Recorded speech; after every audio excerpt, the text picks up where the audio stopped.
Espero que vocês já tenham visto que aquele desenho da Era do Gelo caiu por terra e o Parque dos Dinossauros também, Jurassic Park, também está altamente comprometido.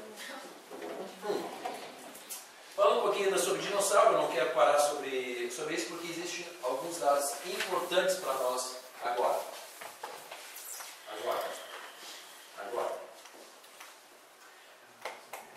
Figuras de acâmbaro.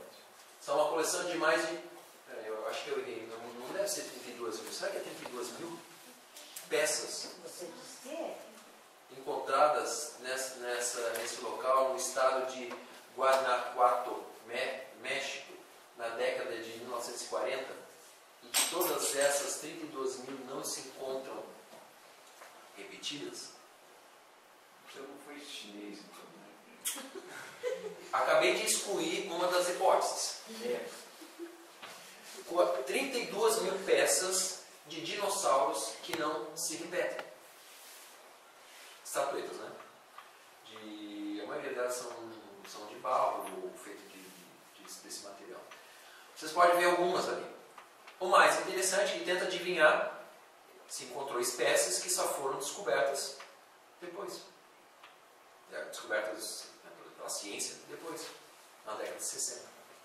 E essas estátuas foram descobertas a partir da década de 40. E muitas delas antecedem a catalogação das espécies lá nos dinossauros. Aqui eu fui numa palestra de um preletor chamado Adalto Lourenço, e ele estava explicando que existe uma dificuldade em você definir o que é um dinossauro, porque na verdade dinossauro quer dizer animais ferozes, né, que foi uma palavra cunhada há menos de 200 anos, então até isso seria uma dificuldade. A gente está partindo de qual premissa? Do quê? Do que seria dinossauro? Dinossauro. O que seria um dinossauro? Um dinossauro seria um lagarto gigante. Qualquer tipo de lagarto que exceda o tamanho normal de um lagarto. Porque dinossauro pode ser desse tamanho, tá? Ou ele pode ser aqueles maior grandalhão desengonçado. Então, e são animais que praticamente hoje, na prática, nós não temos. Mas a ideia básica é isso, é um lagarto gigante, que é de onde vem a própria palavra. Eu entendo dessa forma. Eu sei, eu conheço, já vi assistir às palestras do Adalto. Essa aqui não vai ser muito vinculada pela internet não, tá? Corta o som aí. O Adalto ele é muito bom em algumas coisas. Na parte da física, na parte de explicar algumas questões relacionadas à área dele, mas quando ele entra na área de história e arqueologia, é um Deus dos agudos, desculpa. Mas é complicado, ele dá umas... Porque, enfim, não é a área dele. Assim como se eu for falar sobre física aqui, apesar de ser filho de um físico, eu não domino todas essas áreas. Então, o Adalto ele tem algumas coisas que eu faria algumas correções. Mas, enfim, é uma das celebridades nessa área no Brasil hoje. Inclusive, a gente vai falar sobre ele daqui a pouco. Hoje ou amanhã. Tá? Então, mas mesmo assim, quando você olha... se você conhece um pouco da geografia, né? América do Sul, tá aqui para baixo, Estados Unidos aqui para cima, e essa região encontrada aqui. Isso não é coincidência. Nós temos um porquê essas coisas estão sendo encontradas em determinados locais e não em outros. Mas talvez isso a gente fale um pouquinho mais para frente quando a gente entrar no outro assunto. Bom, mesmo assim, gente, falsificação de 32 mil peças, o cara tem que ser muito doido para fazer isso. Mas digamos que ele seja doido para fazer isso. Tem dinheiro sobrando, não tem o que fazer na vida, sabe? Eu não sei, eu não consigo entender. Nunca se casou, daquela época. Não tem filhos para cuidar. Era hippie. Era um hippie. Era hippie, né? Hippie rico, né? Riquíssimo, né? Hippie chique. E só de dinossauro, só outras peças. Não, existem peças de seres humanos também. Ou seja, não foi feito por dinossauros. Ou pelo menos são dinossauros que conhecem os humanos. Mas a impressão que se tem é que por mais criativo que a pessoa tenha, 32 mil já é uma criatividade muito grande. E mais do que isso, é um Senhor dos Anéis hiperbolizado. Ou seja, o cara teve que ter uma imaginação, criar toda uma fantasia, criar toda uma coisa do nada. Porque ele nunca viu um dinossauro, teoricamente. Nunca vi um lagarto gigante. Se é que ele não viu, né? Então, esse é o... Mas não no singular, no plural. Várias pessoas fizeram vários estragos. Esse eu acho, não é uma pessoa só. Né? Exatamente, isso tem que se fazer só. Mesmo assim, é um trabalho monstruoso. Dinossauro. E aí, as famosas, né? Tem pegadas de dinossauros encontradas na mesma camada que a de humanos no rio, esse ali lá nos Estados Unidos. Existe ainda o caso... isso depois Isso, na China. Aí eu falo da China depois. Então, poderia explanar o que nós estávamos comentando antes? Eu já dei lá. Existe lá o Dr. Carl Ball, ele comprou quilômetros pelo rio Biloxi para ter direito de fazer o que ele bem entendia lá dentro. Porque no momento que essas pegadas estão calcárias, mas no momento que fica descoberto, a ação da água e da areia vai acabando. Então, o que ele fez, tinha uma trilha de pegadas atravessando o leito do rio. Esse rio não é muito largo, assim, questão de, quando muito, 10 metros. Mas a trilha de pegadas atravessando diagonalmente e sumindo debaixo do barranco. Aqui no barranco é 2 ou 3 metros de terra acima da camada de calcário. Então ele, como ele era dono, ele entra com o trator, com muito cuidado, e ele vai abrindo, quer dizer, descobrindo a trilha que estava. Então ele descobriu então a trilha em condições perfeitas, quer dizer, tinha pegada de dinossauro, acho que é daquele que tem 3 unhas, mas a pegada de ser humano, o ser humano estava aproveitando a pegada porque era lodo. Então o dinossauro ele pisa compacto o lodo. Então você é um homem querendo estar seguindo, então obviamente você vai aproveitar as pegadas onde já está compactado, é mais fácil você andar do que você afundar no lodo. Por vezes o homem errou o tiro, para usar a expressão, e o calcanhar fica na beira da pegada do dinossauro. Então tem o calcanhar do homem saindo aqui da beira. Outro lugar, exatamente o que você vê aqui, a pegada com 5 dedos do pé e o arco. Você tira o sapato e coloca o pé, é um pé humano sem por onde escapar. Ele tem lá um museu. Ele tem uma câmara hiperbárica, onde ele procura reproduzir assim, as condições pré-diluvianas. Ele coloca uma cobra venenosa lá dentro.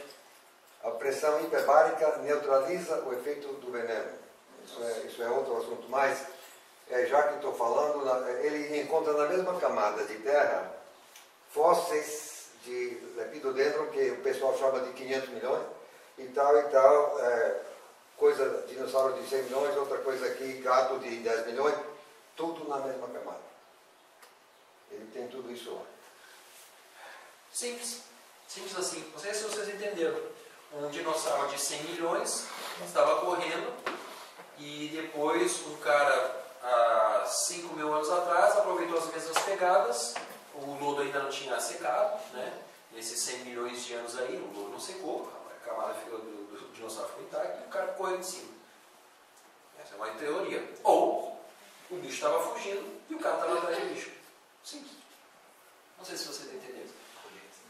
Na China, no Planalto, existe, isso eu não consigo, por questões óbvias, fotos de lá, que é China, né? Mas isso é documentado nessa região aí. Fósseis, pegadas de centenas de animais diferentes, entre eles dinossauros e humanos na mesma camada. Não sei, eu tenho a leve impressão de que o ser humano meio que foi contemporâneo desses bichos. O que mais? Andaram juntos. Praticamente é um caso de amor, né? Tecidos moles de Tiranossauro Rex preservaram a flexibilidade. A região indicada pela seta na foto da esquerda, quando era pressionada, retornava à sua forma original. A foto da direita mostra o aspecto fibroso desses tecidos. Aí a foto da Science. Em outras palavras, se você quisesse comer, você comia. E vinho. Apertou, apertou, voltou normal. Apertou, voltou normal. Ou seja, ele é tecido que ainda está com as suas propriedades normais. De um dinossauro, de um Rex. 65, 70 milhões de anos, talvez. Rapaz, carne boa, hein? Imagina o original. Fofinho, que é uma beleza, né? Se assim já é picanha.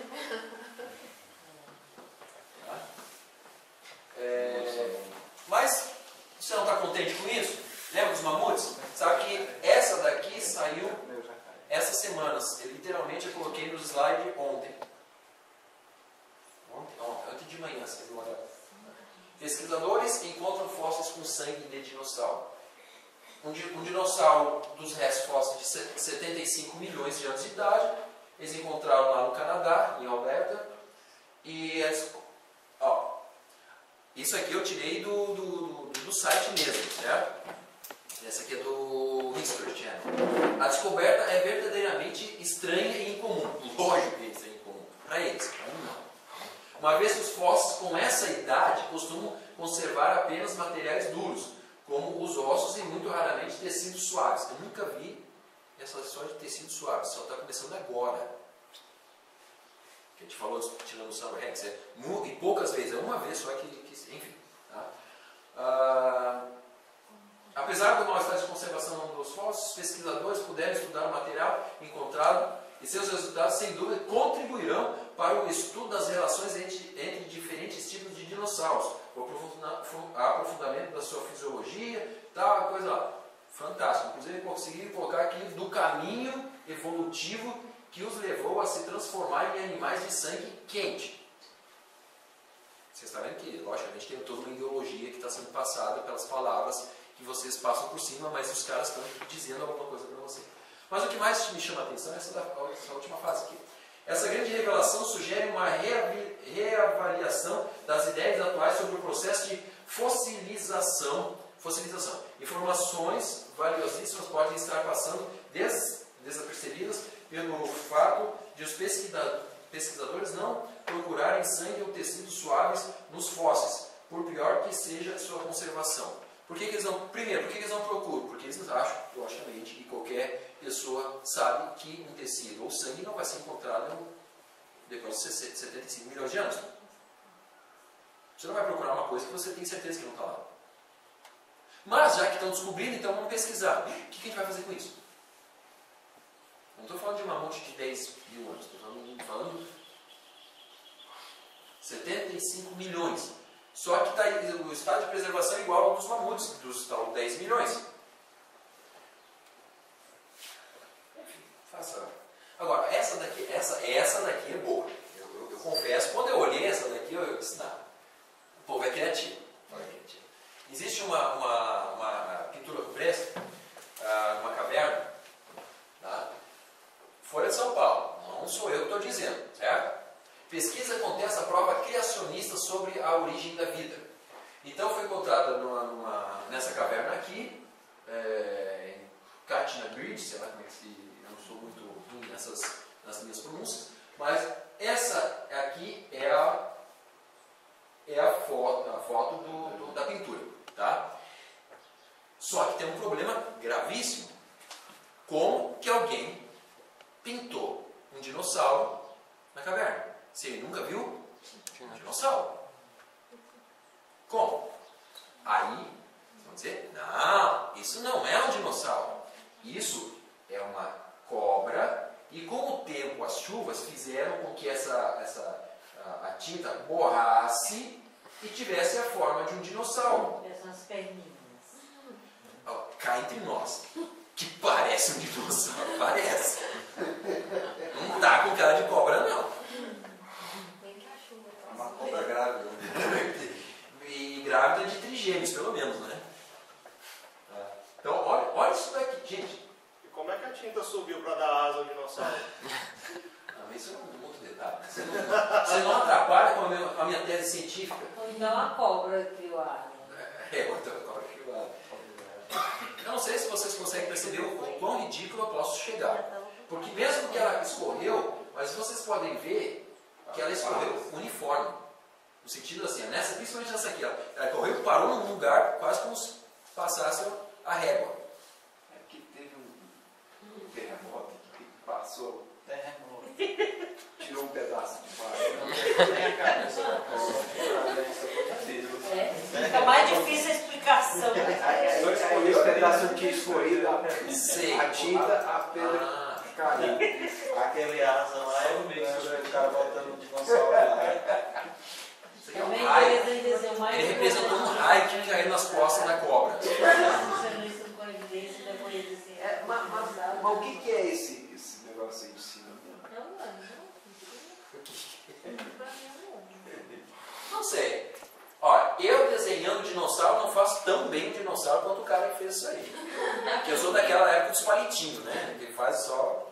Mais que E a chuva então foi perfeito. A chuva parecia que ela estava com lápis. Cirúrgico, né? Foi assim, ó. Não, vou fazer. Opa, escorregou. Deixa eu dar uma ajeitadinha aqui. Sabe qual é o problema? Onde foi isso daí? Nos Estados Unidos. Não, mas é dentro de uma caverna? É. Como é que chuva? Não, é dentro do mar, escorre pela. Bom, não sei quanto a vocês, mas eu não estou convencido quanto à relação da não convivência de dinossauros com seres humanos.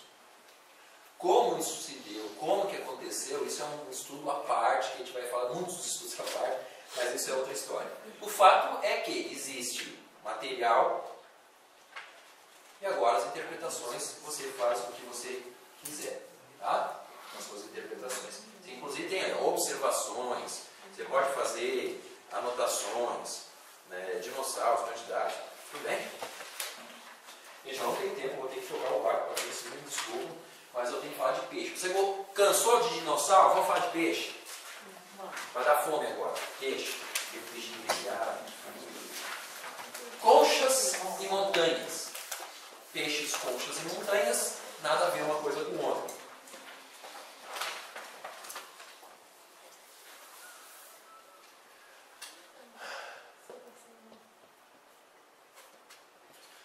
Se encontra peixe em montanhas, em cima das montanhas. Claro que foi uma chuva muito forte, que daí veio uma pequena tsunami, bateu na encosta da montanha, o peixe estava lá de bobeira, bateu junto na pedra e foi tão forte que ele voou, foi parar lá em cima da montanha. Essa é uma teoria minha. Tá? Peixe voador. Um peixe voador. Muito bom, um peixe voador. Iracema. E a altitude da montanha? Deixa eu ver. Não, 900 metros. Hã? Altitude 900 metros. A última informação. Isso, 900 metros. Tem peixe que anda. Tem peixe que Nós anda. somos advogados do diabo. Tipo piranha. A gente fica aqui Tem peixe que procurando anda na terra. Sim. Sim. Não, existe o peixe que anda, mas. Rapaz, que caminhada. Peixe alpinista. Esse é o peixe. 900 metros do... Se for peixe, tipo o bagre africano. Deixa eu dizer uma coisa, isso é conversa de pescador, né? Mas isso aí ele tá, ó, ele tá em Verona. Eu tô dizendo os peixes, que essa conversa é conversa de pescador. Né? Só tem missão, cara. Parece que esse peixe vai encaixar e já tem. No bagre africano. Bagre africano? É resistente. Ele foi parar em Carlos Chagas. Tá, vou pegar uma outra montanha um pouquinho mais alta que 900 metros. Tá?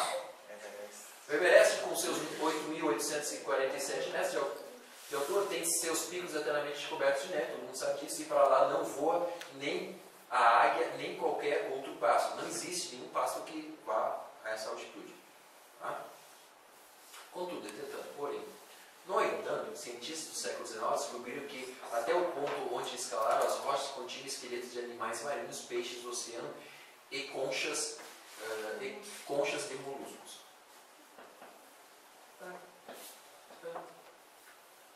Tá, tudo bem. Eu já imaginei você pensando nas conchas suicidas do Everest. Né? Ou então o alpinista levou. É um material de extrema necessidade quando você está a mais de 4.000 metros. Levar conchinhas para colocar lá.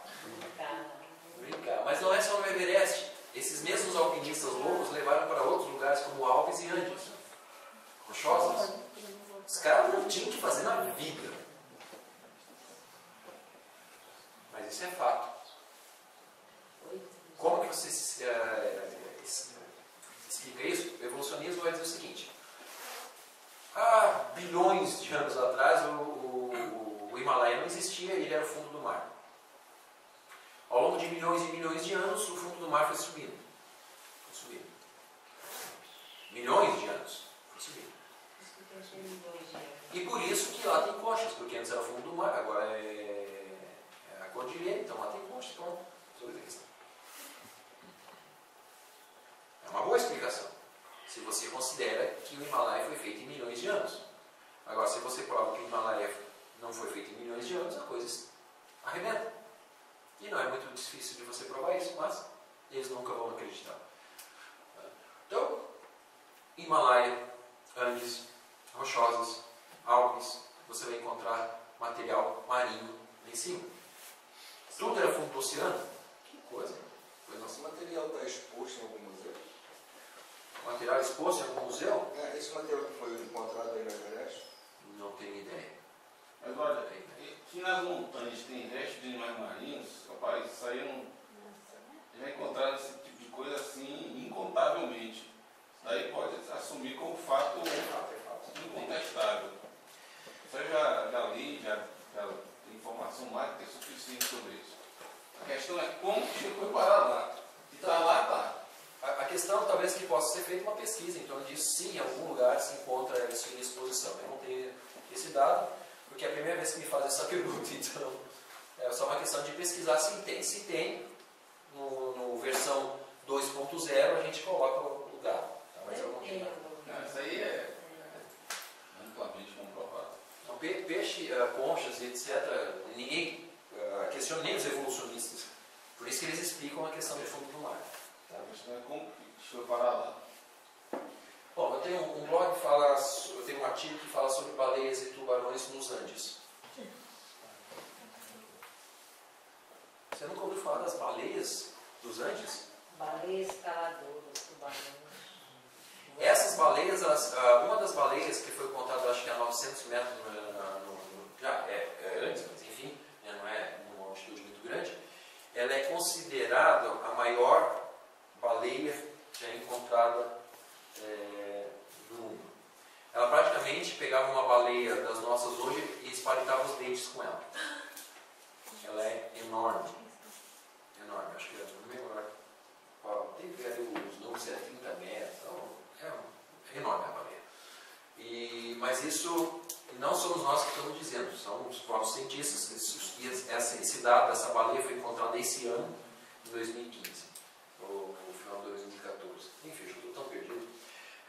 Mas aqui, ó, se você for na internet, gente, tudo que eu estou falando aqui, baixa lá na internet, procura fotos, você vai ver, isso não é segredo nenhum.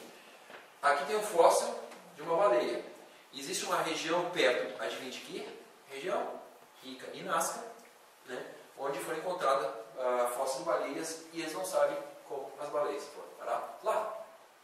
Se supõe que elas foram fazer um piquenique, né, no alto dos Andes, fazer algum tipo de encontro lá, o encontro das baleias suicidas, andinas. Não se sabe como que é isso. E tubarões. Tá? Vou lá atrás seguindo o cheiro da baleia. Mais ou menos isso. Folha de São Paulo. Montanha chinesa tem mais de 2.000 fósseis marinhos. 21. Desculpa, o que eu falei? 2.000.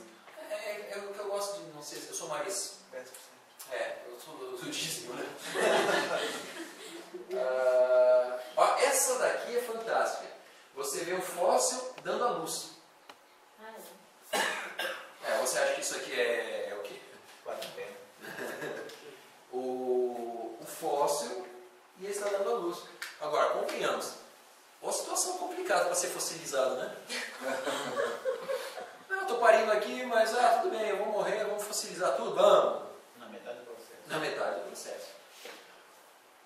Esse daqui foi mais engraçado ainda. Ele estava sendo comido, o outro estava jantando e os dois morrem. Porque eles estão fossilizados, esse peixe ele foi fossilizado com o outro sendo comido. Está vendo? A boca está aberta e ele engolindo o outro peixe. Terminando de engolir. Terminando de engolir. Já pode dizer que já está engolido. Né? Aqui, ó, mesma história. Ó. Você tem aqui a cauda do peixe, o olho do peixe, a boca do peixe e aqui o outro peixe. Você acha que isso aqui é a língua dele? É o outro peixe. Aqui a cauda do outro peixe, a língua dele e tal.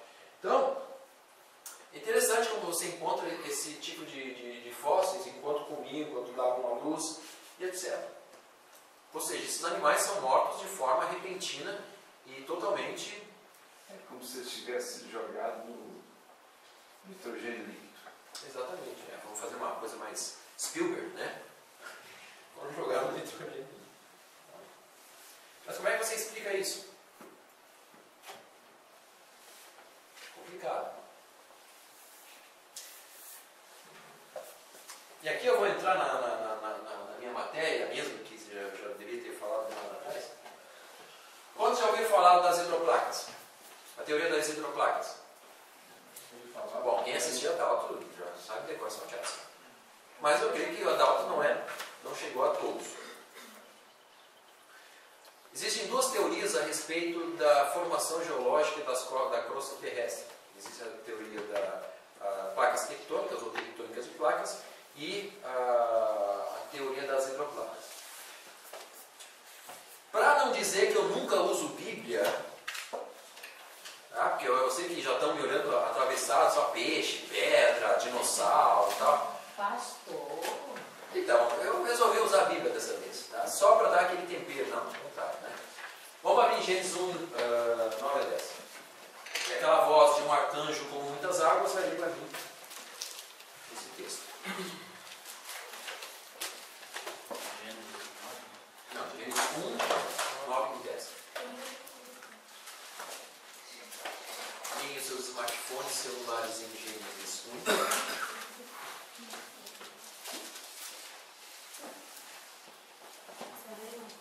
Alguém vai ler ou... Disse também Deus: ajuntem-se as águas debaixo dos céus num só lugar, e apareça a porção seca. E assim se fez.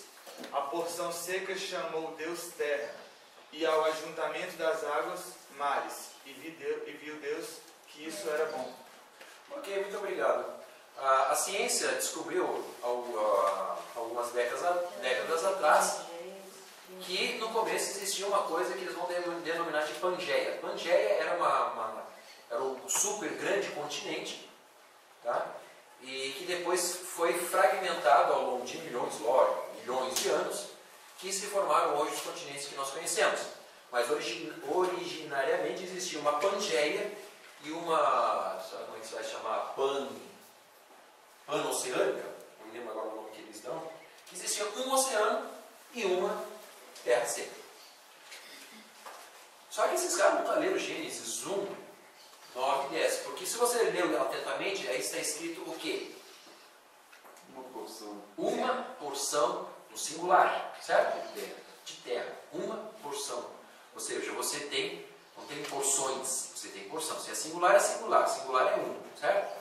Eu não preciso ser catedrático em hebraico para descobrir isso. Simples. Porção é diferente de porções. Bom, se a Bíblia está dizendo isso e a ciência está dizendo a mesma coisa, então nós temos que pesquisar isso. E vamos falar um pouquinho sobre a questão da Pangeia. A Pangeia, então, tem essa característica. Ela seria mais ou menos, segundo algumas teorias, isso. O Oceano Pantalássico. Vocês estão conseguindo perceber, né? Isso é uma representação, né? Que isso aqui era assim, mas se acha que isso aqui seria assim. A Austrália junto com a Índia, que estava junto com a África, junto com a Antártica, junto com a América do Sul, conectada à América do Norte, que estava ligada à Europa, que tinha acesso à Sibéria e que podia chegar na China. Isso se chama Pangeia. Tá? Existem outras representações um pouco diferentes, tal, mas basicamente... Mais concisas. Exato. Por quê? Por causa da questão do nível do oceano. Se você baixar o nível do oceano, isso daqui vai virar terra seca, essa parte. Aí que vai, as linhas vão se... As linhas limites vão modificar. Mas basicamente a ideia é, vocês conseguem entender a questão. Tudo era uma terra só, chamada Pangeia. Pan, tudo. Né? Terra, Geia, terra. Agora, e como é que isso aí virou o que nós temos hoje? As placas tectônicas, ao longo de milhões de anos, vão separando os continentes, cada um por um lado, chamado de deriva continental, ou seja, o escorregão dos continentes para tudo que é lado. E aí hoje nós temos aí a América do Sul tão afastada da Europa, você tem que pagar aí um dinheirão enorme de avião para chegar até lá. Antes era mais fácil. Antes você podia pegar uma autobahn e chegar lá. Agora não, você tem que ir de avião, porque existe um oceano no meio. Né? Mas a ideia é de que a Pangeia ela vai se formar e vai virar isso, né? Por causa disso.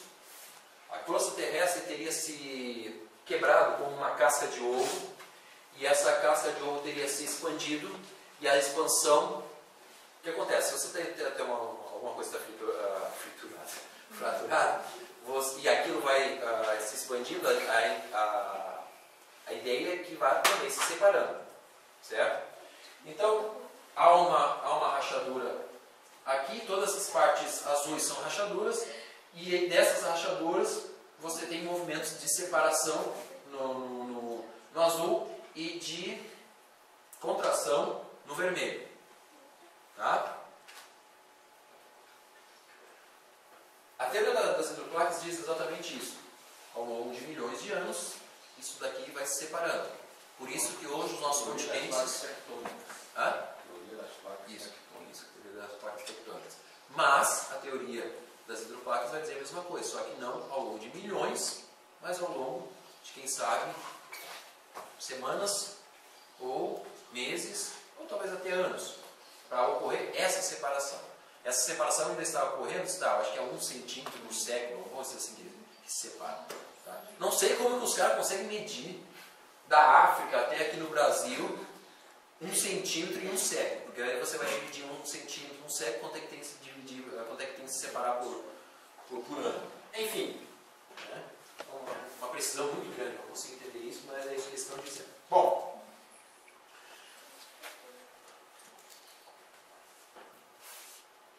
eu vou falar para vocês qual é a teoria das hidroplacas. Precisar do... É só conectar? Posso conectar ou... Está sem som? Eu botei um vídeo aqui, porque em vez de eu ficar tentando explicar para vocês ao longo de todo esse tempo, eu escolhi um vídeo do cara que é o cara que idealizou a teoria das hidroplacas. O cara não era cristão na época que ele fez isso. Só que depois que ele fez a teoria, ele começou a dizer, gente, olha que legal. O que eu descobri agora já tem pelo menos aí escrito há uns 3.500 anos. Tá? Então vamos lá, vamos para a teoria das hidroplacas. O som tá bom? Posso ouvir o som?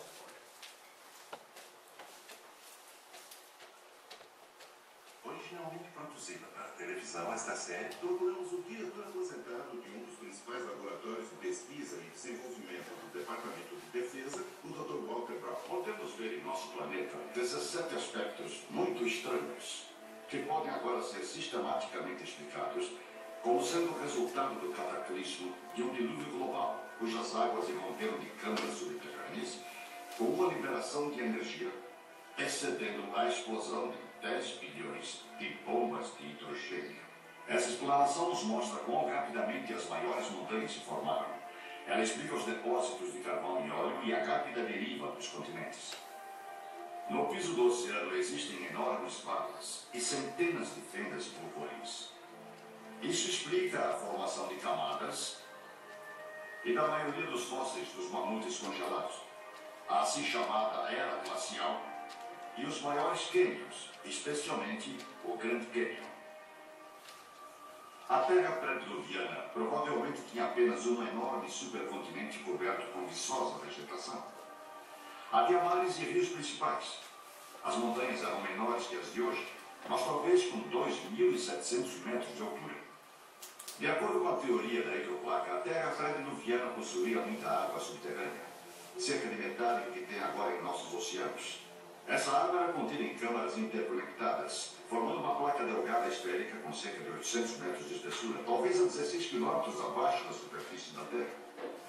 A crescente pressão da água subterrânea esticou a crosta, como um balão se estica quando a pressão de dentro aumenta. Bordas da crosta começaram com uma rachadura microscópica, que cresceu em ambas as direções a uns 5 km por segundo. A rachadura seguiu o caminho de menor resistência, circundou o globo em aproximadamente 2 horas. À medida em que a rachadura correu, ao redor da Terra, a crosta superior de rocha se abriu como um rasgo em tecido esticado. A água subterrânea estava sob extrema pressão devido ao peso dos 18 km de rocha se pressionando contra ela. Então a água explodiu violentamente para fora da ruptura. Ao longo da ruptura, circundando o globo, fontes de água se projetaram supersonicamente a quase 32 km em direção à atmosfera. O movimento dessa enorme fonte produziu chuvas torrenciais, como a Terra jamais havia experimentado antes ou depois. A Bíblia afirma que todas as fontes das profundezas jorraram em um dia. E ela descreve esses eventos de 5.000 anos atrás, que agora podemos ligar cientificamente. Parte da água se projeta acima da fria atmosfera, se converte em cristais de gelo, produz grandes pedaços de gelo enterrando, sufocando e imediatamente congelando qualquer animal, inclusive os mamutes da Sibéria e do Alasca. As fontes de alta pressão provocaram erosões na rocha em ambos os lados da rachadura, produzindo volumes enormes de sedimentos provenientes dessa água enlameada na terra toda. Esses sedimentos aprisionaram e enterraram plantas e animais, formando um registro fóssil. Essa erosão ampliou a feira. A largura ficou tão grande que a rocha comprimida abaixo da câmara subterrânea se projetou para cima, fazendo nascer a cadeia mesoceânica que envolve a Terra, com a costura de uma bola de beisebol. As placas continentais, as hidroplacas, ainda com água abaixo delas, deslizaram logo abaixo, se afastando da ascendente cadeia atlântica. Depois, as placas continentais, em lenta aceleração, têm alcançado a velocidade de 72 km por hora, encontraram resistências, se comprimiram e enrugaram. A porção de hidroplaca que enrugou para baixo foram as costas oceânicas, e as que enrugaram para cima formaram as montanhas. É por isso que as maiores cadeias de montanhas são paralelas às cadeias oceânicas, das quais deslizaram. As hidroplacas, ao deslizarem das cadeias oceânicas, abriram bacias oceânicas muito profundas, para dentro das quais as águas do dilúvio se retraíram. Nos continentes, cada depressão ou bacia ficou com água até a borda, produzindo lagos pós-diluvianos. A demonstração da maciça catástrofe mundial da antiguidade que acabaram de testemunhar apoia a história bíblica do dilúvio em todos os detalhes.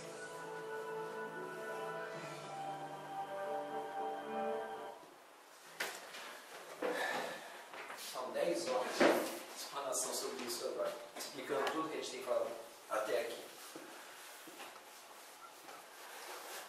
Quando isso acontece, vocês viram que não aconteceu ao longo de 1 ano, 10 anos, 50 anos ou milhões de anos. Isso acontece rápido. Uma das teorias do porquê essa rachadura. Bom, todo mundo aqui espero que já tenha passado pela experiência de fritar ovo, né? Ou ter visto pelo menos o processo. Talvez já seja demais pedido, né? Mas quando você quer fazer uma gemada, você quer fazer uma fritar ovo, qual é a primeira coisa que você tem que fazer? Quebrar o ovo. Difícil, hein? Tem que ter uma técnica, também não é assim. Tem que saber onde bater no ovo. Não é qualquer lugar. Tem todo um PhD. Ou seja, você precisa de um elemento externo para provocar a rachadura. Certo? Ele por si só não está se quebrando. A não ser quando é de dentro, mas aí é interno, enfim, é outra história. Alguns cientistas, e existe uma base bem forte para isso hoje, dizem que esse processo desencadeador teria sido algum tipo de meteorito, meteoro, planeta, seja o que for que você queira chamar, que teria se chocado com a Terra e por causa dessa pressão interna, né, que foi dito ali, abaixo daquela linha ali, essa batida teria provocado uma fissura e a pressão de baixo teria feito com que essa abertura fosse se prolongando e a partir do momento que se encontra as duas fissuras, você tem você abre um vão. E isso começa a correr ao longo da crosta terrestre. Tá? Agora, o que isso tem a ver com a gente? Quando isso tudo começa a sair, como ele falou ali para nós anteriormente, aquilo que antes estava junto vai começar a ter deriva, certo? Essa água que está subindo, ela está subindo ultrassonicamente, calcula-se aí entre 10 mil e 30 mil metros, essa água vai virar o quê? Gelo. Essa experiência é bem interessante de você fazer. Na Rússia o pessoal faz isso para brincar. Você pega água quente, num dia de inverno, e joga pela janela. Cristaliza na hora. Vira uma espécie de chuva congelada. Simplesmente aquilo vira gelo. É mais ou menos essa ideia que teria acontecido. Chega a uma determinada altitude, como está uma velocidade muito alta, aquilo congela, porque você sabe que lá em cima é frio, 50 graus abaixo de zero, mais ou menos, a altitude do avião, que é 10 mil metros, mas chega nessa temperatura, congela, o gelo pesa e cai, certo? E não é pouca coisa, é muita coisa que está descendo no final. Por isso que os mamutes são subterrados imediatamente. Por isso que eles estão congelados. Por isso que eles não têm tempo sequer de escovar os dentes. E ficam com os dentes, morrem com os dentes sujos. Porque não tiveram tempo. Acho interessante agora, só para registro, ler o versículo que fala das fontes. Gênesis 7 e 11. Só para registro. Sim. No ano 600 da vida de Noé, no mês segundo, aos 17 dias do mês, naquele mesmo dia, se romperam todas as fontes do grande abismo, e as janelas dos céus se abriram. E houve chuva sobre a terra. E houve chuva sobre a terra. Água dos dois lados. Então, a água de baixo a gente já identificou. A água de cima que é um grande ponto aí de interrogação, qual seria essa água, etc. Mas, por enquanto, o que nos importa é a água de baixo, porque é a que vai gerar todo o problema aqui embaixo. Qual o nome daquele cara que falou? Depois pegar aqui. Depois que a água de baixo sobe, vira água de cima. Mas a água de cima é mais descrita, né, na Bíblia. A questão toda é que tudo que sobe, desce. Mesmo que tinha lá em cima, desceu junto com a que subiu. Por isso que do ponto de vista do cara que está aqui na Terra, o problema todo é o que sobe. O que está descendo, desculpa. Porque na teoria, se nós pegarmos aqui, qual é o testemunho ocular desse fato? Noé. Onde é que estava Noé? Na terra. Sim, mas ele estava em que região da Terra? Não. Na Turquia não. Ele está no centro da Terra. Um dos lugares que praticamente nós não temos. Em outras palavras, é o lugar mais seguro para alguém estar naquele momento. Certo? Então, alguns dizem que, indo por essa teoria, ele sequer viu. Ele vê o quê? Ele vê a chuva. Ele não está vendo a coisa subindo. Mas, de qualquer forma, se sabe que está subindo. Mas ver, ele não teria visto. Tá? Mas isso é um outro detalhe. Agora, a questão é que se está subindo toda essa quantidade de água, ela vai descer e ela vai produzir isso que nós chamamos de chuva. E ela vai alagar tudo para tudo que é lado. Mas tem outro probleminha. Aliás, existem muitos problemas aqui. Quando isso aqui está se separando, lógico que há um deslocamento não só de terra, mas de água. O que é preciso para você ter uma tsunami de 10 metros? Um pequeno tremor debaixo do oceano, lá embaixo. Joga isso para uma coisa que está rompendo a terra literalmente. Qual seria o tamanho dessa tsunami? Centenas. É uma onda, Talvez milhares. não se sabe teoricamente, mas depois eu posso ver uma coisa com você. Essa onda varrendo o mundo, tá? Em várias direções, porque não é só um lugar. Isso aqui é a casca nova, ela está se partindo em tudo que é lugar. Então as tsunamis estão girando de um lado para o outro. E como diz o Adalto, o menor dos problemas do dilúvio foi a chuva. O menor dos problemas foi a chuva. Porque você tem a tsunami, você tem terremotos, você tem o deslocamento de placa para tudo que é lado, você tem o fim do mundo. Na prática, o fim do mundo. Certo?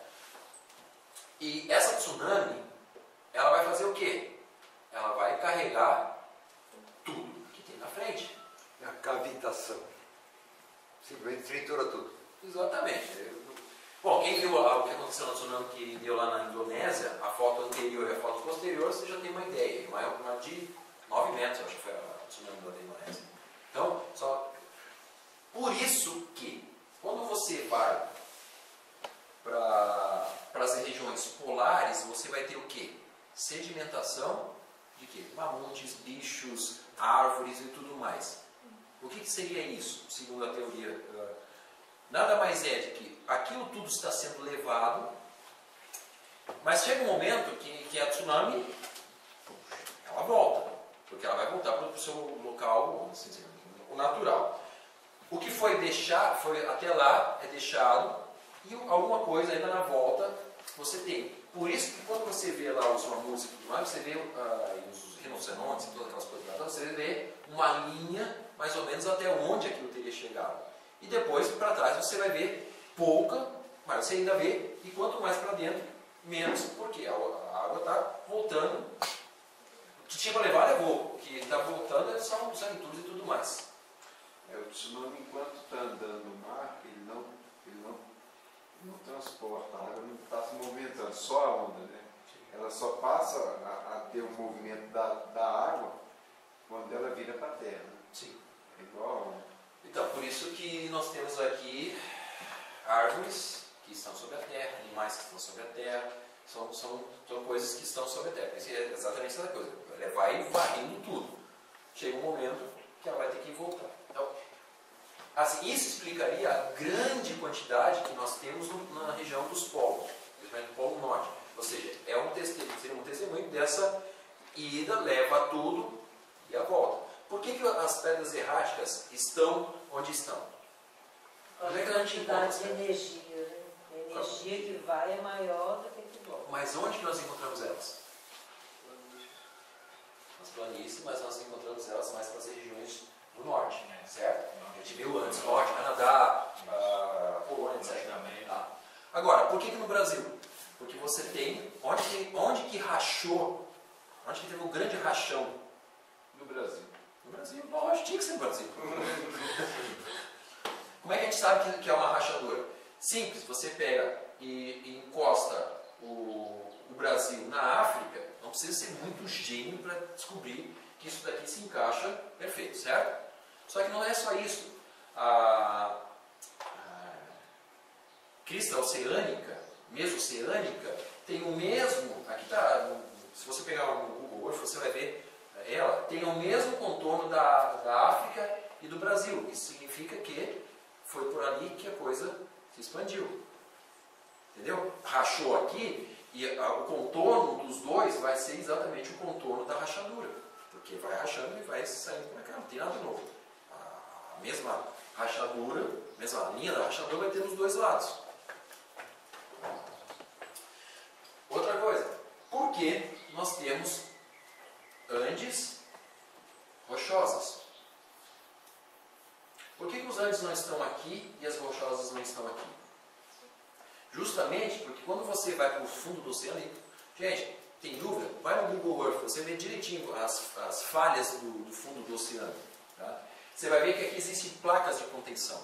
Ela está enrugada, paralela. Isso aqui é como se fosse o freio. Quando você empurra isso daqui, física, né? Você está empurrando e aqui existe como é que se diz isso? Resistência. O que vai acontecer? Isso daqui vai chegar nos pontos de resistência e vai fazer o quê? Vai subir. Tá? Essa parte aqui vai subir. E está encontrando ponto de resistência. Tenta empurrar uma coisa contra a outra, você vai ver que vai ter a tendência de enrugar, certo? Se enrugou aqui para cima, aqui enruga para baixo. Por isso que você tem aqui as rochosas e os Andes, e aí você tem o Planalto, que é o Planalto Central brasileiro, depois você tem a descida, e aí você entra na região do mar, né, que é a nossa plataforma continental brasileira, que vai até 200 quilômetros, e de repente, para baixo. Existem várias explicações, não posso entrar em todos os detalhes, mas quando essa água sai, vamos dizer, cria uma espécie de vácuo aqui, certo? Sai alguma coisa, tem que preencher isso aqui. E no momento que isso daqui sai, e tem água que está lá em cima, caindo aqui em cima, um peso muito grande, o que acontece com essa plataforma aqui? Ela vai cair. E é exatamente isso que nós encontramos aqui. Beleza? Você tem a plataforma continental brasileira, que está debaixo d'água, e de repente tem aquilo que cedeu por causa do peso. Tá? Porque, além do que você não tem mais água, mas a água que está saindo, ela está tirando o sedimento da borda dessa parte aqui. E aqui está ficando cada vez menos material e a tendência é cair. Tá? Então, a lei da gravidade funciona aqui. Qual outra coisa? Se isso é verdade, então nós no mundo pré-diluviano nós não temos nem Andes, nem Rochosas, nem Himalaia, nem Alpes e nenhuma outra das irrigações. Você tem um planeta mais ou menos homogêneo. Isso é resultado do quê? Da ação dessa rachadura que está correndo no planeta inteiro, que está fazendo esse afastamento. Certo? Então, se na época do pré-dilúvio não existia Andes, Rochosas, etc. e tal, você não precisa de uma quantidade de 8.000 metros de água lá para cima, no sentido de cobrir, porque não existe. Você precisa de muito menos água. Então, o pessoal, como é que as águas cobriram o Everest? Simples, o Everest não estava lá. Mas é isso.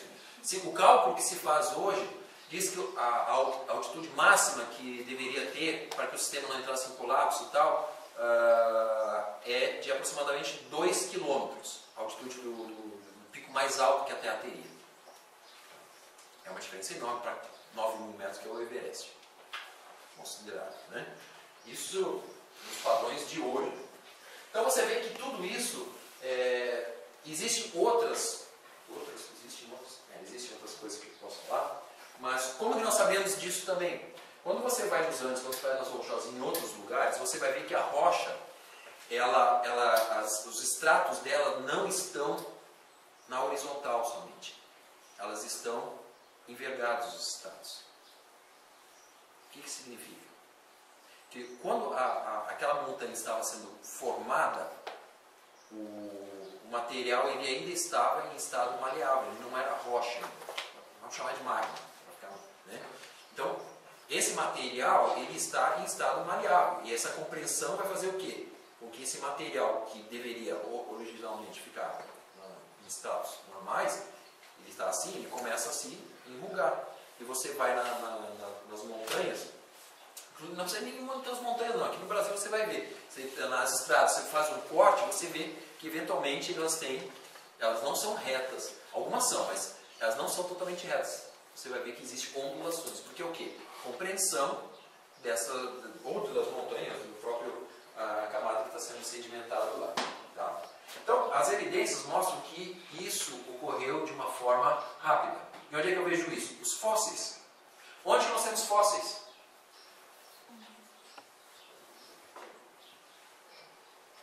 Brasil está cheio, principalmente no Nordeste, eu me lembro da região lá, que é famosíssima pelos fósseis. Você tropeça no fóssil, você vai pegar uma pedra, é fóssil. Não me lembro o nome da cidade lá, mas é no interior do Nordeste. Por que vocês acham que os fósseis são encontrados nessas regiões? Porque justamente eles foram soterrados pela lama. Lembra que ele falou sobre lama, que está subindo daqui? É soterrado, os animais são enterrados por essa lama. E onde que você encontra esses animais? Perto das fissuras. Porque é por ali que a lama está saindo. E aquilo é feito de uma forma tão rápida que até o bebezinho não deu tempo de nascer. Simplesmente tá lá, virou fóssil. Um fóssil, o animal, ele precisa ser soterrado imediatamente. Ele não pode ter tempo de decomposição ou de um outro animal pegar ele. Certo? Morreu, segundo o evolucionismo, morreu, foi para o fundo, ficou lá. 1 semana, 2 semanas, 3 semanas, 10 semanas, 1 ano, 2 anos, 50 anos, até que uma camada cobrisse totalmente. E aí ele ia ficar sem se decompor, milagrosamente, sem se decompor, nenhum outro peixe comer, enfim. E aí aquilo, ao longo dos próximos milhões de anos, vai ficar lá preso e aí virou um fóssil. Ou esse animal foi sob lama imediatamente, ficou preso lá e não pode sair. Simples. Questão de minutos. O que vocês acham? É mais fácil o peixe ficar lá dezenas de anos esperando ser soterrado por material que vai sendo sedimentado, ou ele foi feito isso de uma forma rápida? Enfim, eu acho que não preciso entrar nos maiores detalhes. Tá? Então, a teoria das hidroplacas. Como é que você sabe que existem bolsões de águas lá embaixo, aproximadamente 8.000 a 10.000 metros de profundidade? Não. Não. Tá, vocês não vão matar isso aí. Na Rússia, o que eu vou fazer? Na Rússia, os caras perfuraram o poço mais profundo da nossa história humana. 8.000 metros, 8.000 e pouco. Tá? Adivinha que região? Lá na região dos Mamutes, mas enfim, isso é outra história. Eles encontraram, eles foram furando para ver o que tinha embaixo. De repente eles encontraram água. Água a 8.000 metros. O que essa água está fazendo lá? Ninguém sabe. Talvez aqui que não conseguiu escapar, né? Lá de baixo. A pressão diminuiu e não teve jeito de escapar. E alguma coisa ficou. Alguma coisa ficou. Mas tinha. Quer dizer, existe água lá embaixo de alguma forma. Que é o que o texto vai bíblico, que foi lido ali, as fontes lá de baixo, jogando para cima. Tá, vocês já cansaram de falar de catástrofe? Tá bom, vamos falar um pouquinho da consequência da catástrofe. Uma das maiores evidências está justamente na questão de lama e entulhos. Quando você pega uma foto, você tem uma foto do Google, tá? Da região lá de Nazca. Pega a região de Nazca, que é onde que nos interessa, porque lá foi contado algumas coisas, então lá nós podemos pesquisar um pouco. Você tem os Andes lá no fundo e a região de Nazca. Quando você vê a região de Nazca, onde tem as baleias, inclusive os tubarões, o que você encontra? É um sistema que ele está aqui não dá para perceber talvez direito, aqui um pouco melhor, mas é como se tivesse todo um lama e entulho parado na descida dos Andes para o mar. Você vê inclusive aqui regiões que são de pedras e o resto é entulho, é lama. Quer dizer, agora não é mais lama, né? Mas se você começar a cavar, você vai ver que são entulhos. Inclusive aqui, ó, isso aqui é no Peru também, ao lado de uma estrada, e você vai ver que tem pedra, tem coisas, várias pedras, lama, tudo misturado. O que isso aqui é? Aquilo que nós falamos antes. É quando a água vem, leva a lama para cima do asfalto, a água vai embora e fica a lama. E nessa lama vai ter cascalho, vai ter pedaço de pau, vai ter algumas coisas ali. E é isso que você encontra, por exemplo, na descida dos Andes do Peru para o Oceano Pacífico. Certo? Já vou passar a palavra. Então, isso, vocês, mas isso aqui é uma chuva, tá? Isso aqui é deserto. Talvez se conversa. Mas tudo bem. Mas é uma extensão tão grande, os números são astronômicos para nós, em termos de quanto entulho isso daqui teve. Então não foi uma chuvinha. Ah, foi ao longo de milhões de anos. Isso também não produz, porque aí você teria que produzir em outros lugares a mesma coisa. E aqui não chove tanto, hoje. Naquela época era outra coisa. Então qual a evidência que nós temos? Que há uma tsunami que veio do Pacífico, entra na região dos Andes, enquanto os Andes está subindo, por isso que nós temos baleias lá, né? E à medida que isso vai subindo, as águas, depois de algum tempo, vão voltando para o seu caminho. No que elas estão voltando, vão levando os entulhos. Primeira coisa. Segunda coisa, o lago Titicaca, alguém já ouviu falar do Titicaca? Fica a 4.000 metros. Bom, qual é a característica do Titicaca? A principal característica dele? É o maior lago da parte do mundo. De água doce. Mais alto. É o mais alto. O que um lago está fazendo naquela altitude? É um problema que não consegue se explicar geologicamente. E ferro não enferruja naquela água. Por quê? Não tem sal? Pouco oxigênio, menos oxigênio. É perfeito. Eu não sei, não tenho a menor ideia, estou querendo saber de vocês. Aí você vai um pouquinho para baixo acho que é para baixo do Titicaca. Eu não lembro agora se é para baixo ou para cima. Tem uma das maiores salinas da América do Sul. Certo? É abaixo. É abaixo, né? Você vai abaixo. Tem uma cidade nos Estados Unidos que se chama Salt Lake City. Por que ela tem esse nome? Because there's a salt lake. Exato. Foram bem criativos. Questões de sal. Você vai ver que nas encostas tem muito sal. Sabe o que tem lá debaixo do Pacífico, do Atlântico, por exemplo? Todo brasileiro deveria saber isso. Não é o pré-sal, tem o sal lá embaixo. Por que o Oceano Atlântico é o mais salgado de todos? Ele é não sei quantas vezes maior, mais salgado que qualquer outro. Justamente por causa disso. Porque a água que veio lá de baixo, ela vem levando tudo, inclusive aquela camada de sal que a gente fala e depois ela volta. Tá? Então, o que eu estou dizendo para vocês é o seguinte. Existem hoje evidências geológicas, é só você reinterpretar todo o esquema. Não existe muita dificuldade, eu creio, para isso. Eu tenho meia hora só para falar tudo isso. Acho que esse é o almoço. Acho que não vai gostar. Aqui nós vamos meio que entrar no próximo assunto.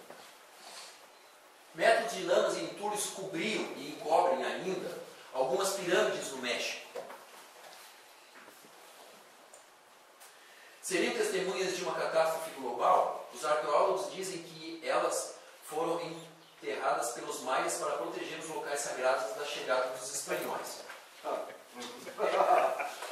O problema maior, além do absurdo da teoria em si, é que, segundo eles, algumas pirâmides levaram 300 anos para serem construídas e o volume de entulhos supera o próprio volume da pirâmide.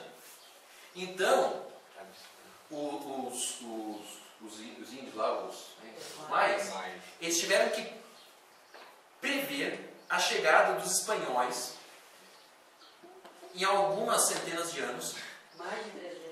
Pensando, gente, a gente vai, os espanhóis, cara, esses espanhóis, Vai chegar. eles vão chegar aqui, vai dar problema. Vamos fazer o seguinte, vamos enterrar tudo.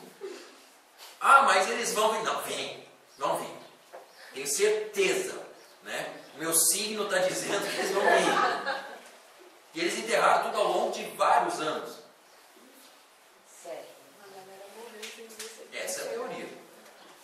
Ou é uma teoria, outra teoria, e aí vocês vão dar um nó na cabeça de vocês, porque essas pirâmides, elas são pré-diluvianas. A não ser que você tenha uma outra explicação dessas duas, você possa escrever um trabalho de doutorado, por enquanto é a única coisa que existe. Ou você aceita os maias os videntes maias, e eles fizeram um trabalho absurdo. Inclusive, essa aqui é a foto, tá vendo ali a pirâmide? Tá no canto aqui, né, o patamar da pirâmide aqui. Tá? E esse aqui é o entulho em cima. Ah, isso aqui foi ao longo ali das chuvas que aconteceu desde então, tal. Nem os arqueólogos dizem isso. Eles dizem que isso foi enterrado, isso foi sistematizado, isso aqui foi feito de uma forma humana. Tudo bem. Se eles estão partindo desse pressuposto, então eles vão ter que provar isso. Isso daqui não é porque houve chuvas e etc e tal, e aí foi acumulando.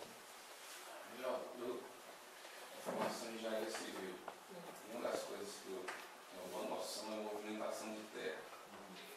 Rapaz, uma quantidade de terra como essa, até nos dias de hoje, seria muito oneroso e complicado movimentar. Não, mas eles tinham muitos escravos, os caras não tinham nada para fazer daqui. Uma situação é ridícula. E a gente vai entrar agora em outros lugares que é muito mais difícil de você explicar como. Encontraram esses dias agora, de novo, uma pirâmide maia soterrada. A maior pirâmide maia encontrada até agora. Como é que aquilo lá foi soterrado? Não sei a menor ideia. Isso fica onde? Qual cidade? Boa pergunta. Eu vou ter que dar uma olhada porque eu não coloquei a cidade, né? Tá falando no México. Só no México. Eu sei de onde é que eu tirei essa foto aí. Então eu posso procurar e te dar o nome dela. Só que existem alguns outros problemas, gente. Agora que vocês vão acabar comigo. Foi bom ter conhecido vocês, foi um prazer, tá? Vocês estarem aqui comigo. Mas eu vou ter que falar isso. Se alguém quiser ir embora depois disso, como disse, já foi possível. Tem que pagar de qualquer forma. Artefatos muito incômodos.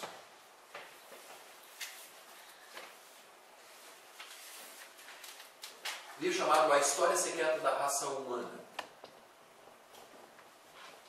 Se alguém quiser achar esse livro, em algum sebo aí da vida, ou baixar da internet, isso aí não se vende, eu acho, mais hoje. O famoso martelo de Kingbrook, Escócia. O bloco de arenita que contém o martelo foi datado do período devoniano, entre 360 e 408 milhões de anos atrás. Aquela história que nós estávamos falando antes.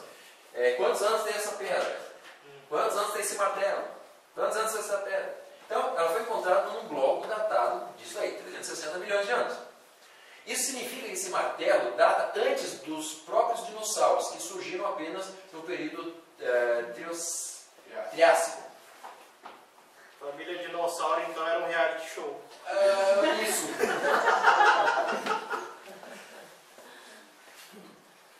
Convencionalmente, ou você joga tudo fora e começa a repensar, ou então você vai dizer que esse martelo realmente pertencia a alguém que veio antes dos dinossauros, que vieram antes dos seres humanos. Então, quem foi que fez o martelo? Aí você deve ser Os dinossauros, né? Mas foi antes dos dinossauros. É que isso aí é o martelo do Thor. O martelo do Thor, deve ter sido ele. Mas eles conseguiram levantar, acho que não é. O do Thor não pode. É o tipo de ferro que não se faz mais hoje. Exato. Existem E é todas um essas questões. artefato da pessoa. Então, se vocês conseguirem me explicar isso, beleza. Mas isso daqui jogou para debaixo do tapete. Ninguém fala sobre isso. Mas é constatado. Ou você tem pessoas há mais de 360 milhões de anos, ou então você vai ter que redatar tudo. Como eu não quero redatar tudo, isso daqui não me importa, porque isso daqui é uma falsificação, então deixa assim mesmo. Mas não tem só o martelo do Thor. Tem mais coisa. Coisas loucas. A famosa pegada, né, fossilizada pisando em um trilobite, que foi falado antes. Trilobite, 260 milhões de anos, mas o cara conseguiu pisar numa coisa que havia morrido aí uns 359 milhões 999 mil anos atrás. É uma pegada humana, inclusive, de sapato, né? Não é uma pegada natural. Não tem a marca do sapato, não. Então, se tivesse, é complicado. Bom, o fêmur humano encontrado no Nevada sugere que a pessoa a qual ele pertencia tinha de 5 a 6 metros de altura. Tá? Um vovôzinho. O vovôzinho, só para ter uma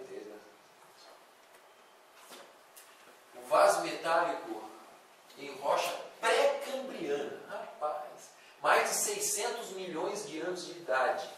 E o mais interessante é que essa fauna representada ali não existe mais. Ela é realmente do que chamam do período pré-cambriano. Não existe isso. Então a pessoa que encontrou isso, falsificou, teria que ter a exata noção de colocar isso daqui na pedra que corresponde ao mesmo tempo daquela vegetação para que tudo case e dê certinho para que a falsificação seja boa. Só que isso daqui foi encontrado por mineiros.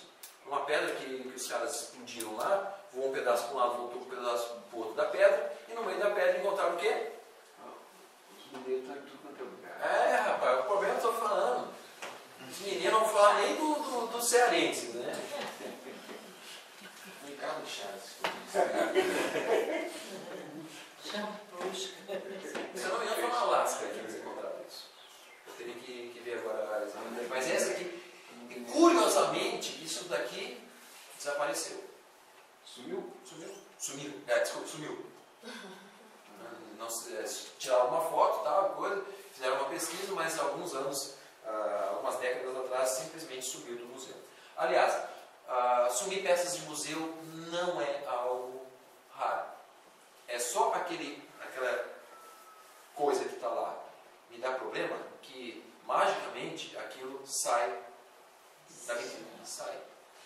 Egito é assim, os Incas lá no Peru é assim. Qualquer lugar que se encontra alguma coisa que depois o pessoal diz, rapaz, isso aqui vai dar problema pra gente, vamos sumir com isso aqui. Simplesmente some. Felizmente hoje, os caras, mesmo que eles sumam com algumas coisas lá, mas como já existe máquina fotográfica, filmadores e tal, então já não tem mais aquela coisa de abafar tão fácil. Existem outras coisas que a gente pode falar. Pra vocês terem uma ideia, se você baixar em 50 metros o nível dos oceanos, você teria essa parte azul exposta como terra. A parte azul clara, lógico, né? Tá? E o mais engraçado disso tudo é que, por exemplo, você tem em 50 metros o oceano mais baixo, que não é absolutamente nada ridículo, você tem a religação dos continentes.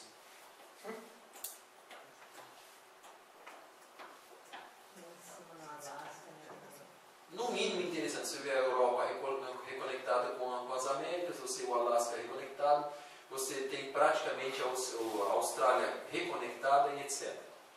Tá? Inclusive aqui, você pode ver a Mesoceânica aqui, com o mesmo contorno das Américas. Não sei se você percebe que se você começar a baixar o nível, aqui começa a se parecer muito com um sistema. Então, quanto mais baixo o nível do oceano, mais você vai encontrar um sistema parecido com as curvaturas dos litorais. 150 metros. Agora, deixa eu dizer uma coisa para vocês.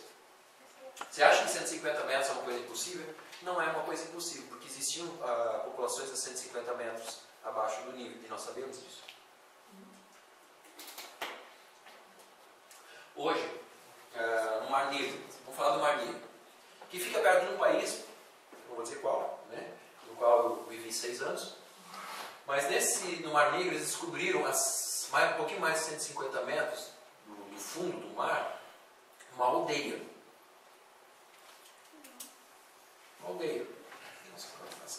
Acho que a gente não inteiro, né, mas o fundamento das casas, madeira e coisas desse tipo, barcos, etc.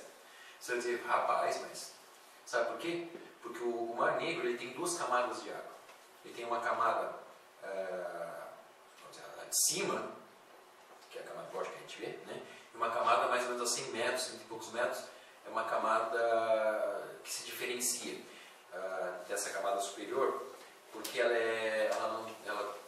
em outras palavras, ela é extremamente mortífera, ela mata tudo, não existe nada abaixo daqueles 150 metros, todos os micróbios aí, tudo mais, é um troço que mata tudo. Tá? Então, essa camada que está lá embaixo, ela preservou porque não houve proliferação dos bichinhos lá que comem coisa. Tá? Então, isso, enfim, isso daí. Né? Então, as estruturas lá, elas se preservaram. Agora, puxar lá de baixo para cima, você acaba com aquilo. Então, tem que estudar aquilo lá embaixo. E os caras disseram, mas como que você tem duas camadas? Ah, porque uma camada estava lá e a outra camada foi sobreposta. Foi sobreposta? Mas como que ela foi sobreposta? Por que não se misturaram? Não, porque foi uma sobreposição muito rápida. Ah, foi uma sobreposição muito rápida. Ih, rapaz, você está cheirando Bíblia. Vamos resolver isso de outra forma. E aí disseram que houve o degelo lá das camadas polares, e isso fez com que o estreito de Dardanelos lá e o de Bósforo se rompessem, e as águas do oceano do mar Mediterrâneo entrassem no leito do Mar Negro, e ela foi tão rápido que eles não se misturaram. Não sei se você está percebendo a manobra que se tem que fazer para não se chegar a uma única conclusão. Então é complicado. Mas o que eu estava falando é que existe, abaixo do que nós temos hoje no nível do mar, assentamentos humanos. Alguns deles já são difíceis de encontrar, porque lógico que a coisa se perdeu, mas basicamente questões de pedras. Por exemplo, o próprio Mediterrâneo. Se você entra no Mediterrâneo, você vai encontrar alguns portos das cidades que estão dentro do mar. E não que aquilo baixou, simplesmente o nível subiu. Os oceanos, eles têm essa variação. Por isso que 150 metros não faz menor cosquinha.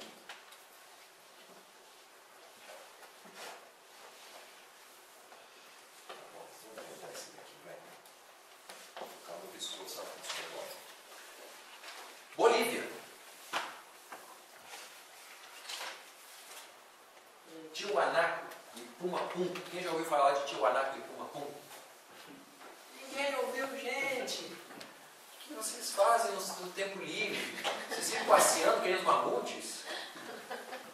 Tiwanaku e Pumapum ficam a quase 4.000 metros de altitude. Não se sabe quem construiu, não se sabe como que foi para lá. A única coisa que se sabe é que a tecnologia que construiu aquilo ali é irreprodutível hoje.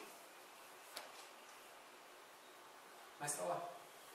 E o mais engraçado de tudo é que, como vocês podem ver, eles foram encontrados em estado caótico, lá da ponta, lá em cima, né? É como se você tivesse, alguns inclusive até advogam isso, de que houvesse uma explosão nuclear onde as coisas ficaram completamente destruídas num caos, como se houvesse realmente uma explosão. Porque você sabe que a explosão nuclear tem a questão da radioatividade, mas um dos grandes problemas é o quê? As ondas de choque. Vento e a própria onda de choque mesmo, né? Que vai varrendo tudo, vai destruindo tudo. Tá? E a característica de Pumapumco é muito semelhante a uma onda de choque. Ou, se você quiser colocar de outra forma, ação de água, que provoca a mesma coisa, uma onda de choque da mesma proporção. 4.000 metros. E mais, essa tecnologia, ela é fantástica, que não consegue se imaginar como que pessoas, e a gente vai falar isso bastante depois, como que as pessoas conseguiram produzir com cinzéis e com martelos de cobre, se é que eles tinham isso, cortar uma pedra que hoje você precisa de diamante para cortar. Ou pelo menos de uma tecnologia muito grande e uma tecnologia que tenha como é que se chama aí?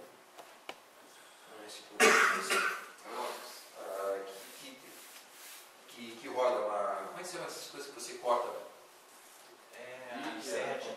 Essas serras cortadoras que tem, mas tem que ser de disco, de roda, não de diamante.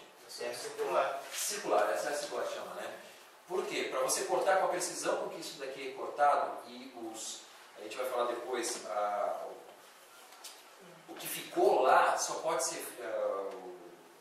ter sido feito por algum tipo de serra circular, algum instrumento circular. Tá? E isso tem que ser mais duro do que a pedra que está cortando. Porque senão o que vai cortar vai ser o aparelho. Pois não. É interessante porque não tinha nenhum povo na América que conhecesse a roda. Não tinha. Esse é o ponto. Ponto número 1. Ponto número 2.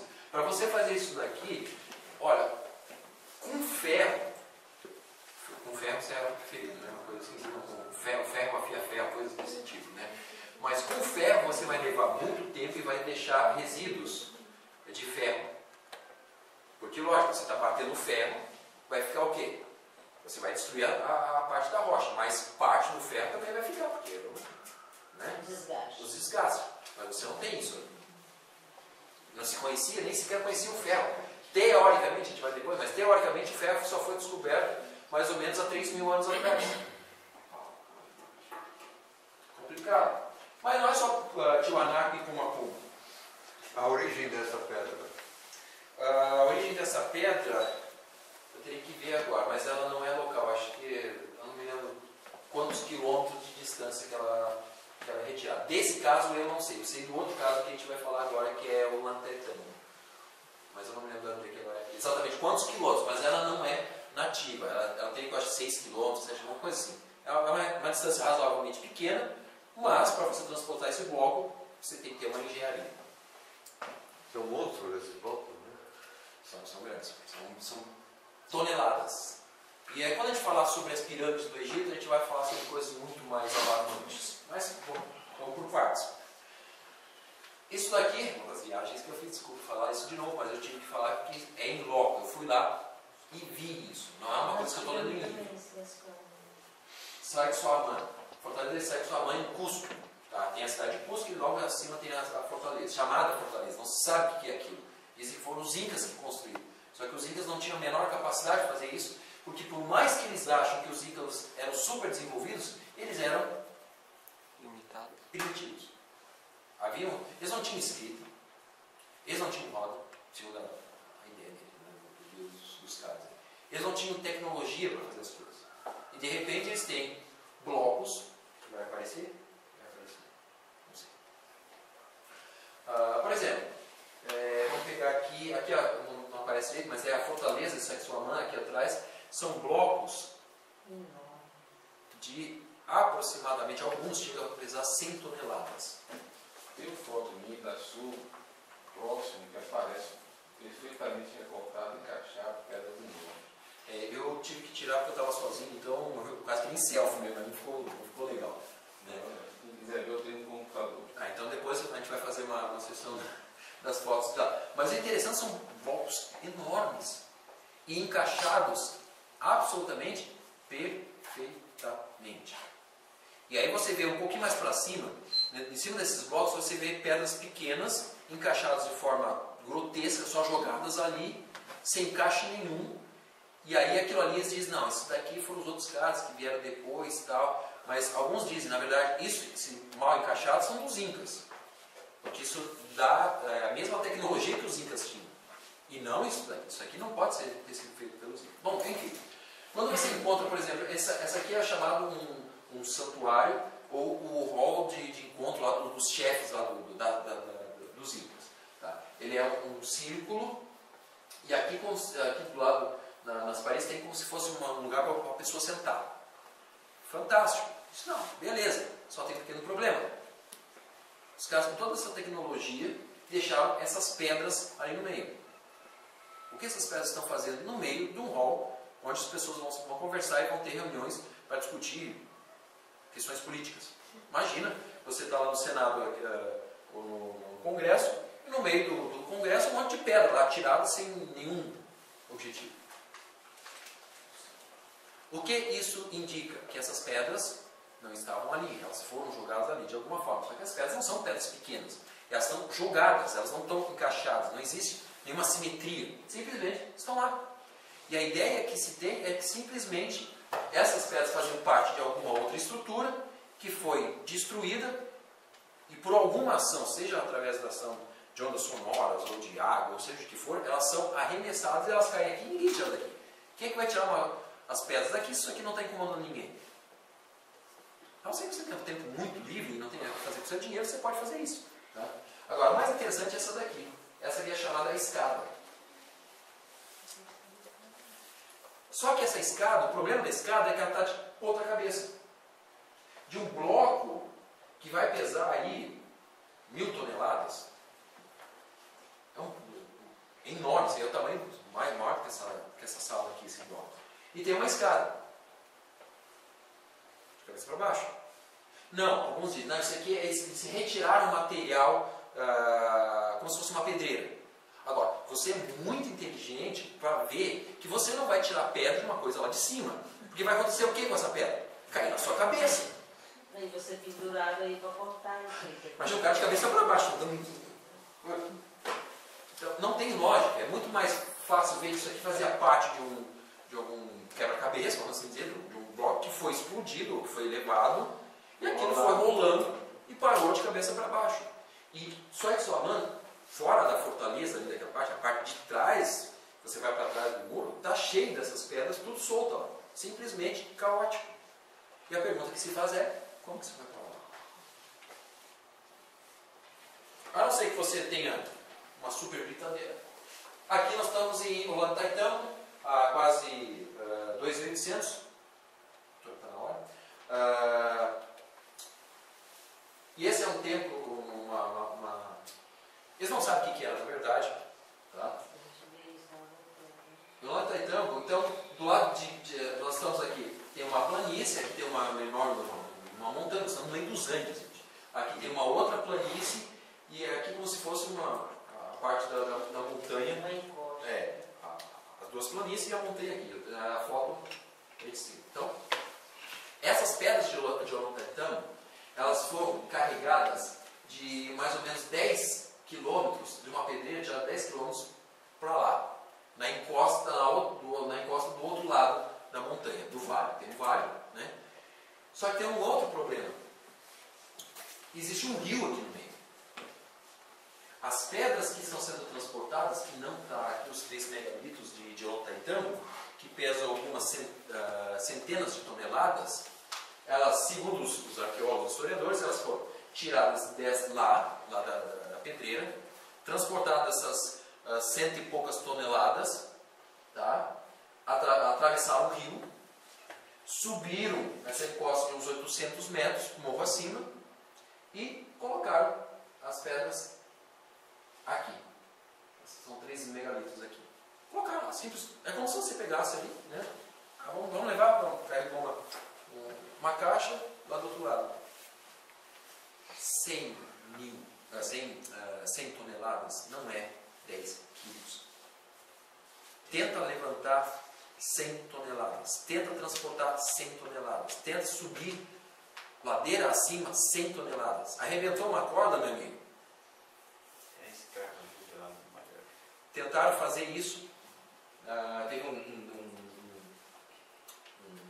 rei Inca, isso é documentado historicamente. Ele tentou uma pedra, que seria mais ou menos isso daqui. A pedra seria o vão das duas portas aqui.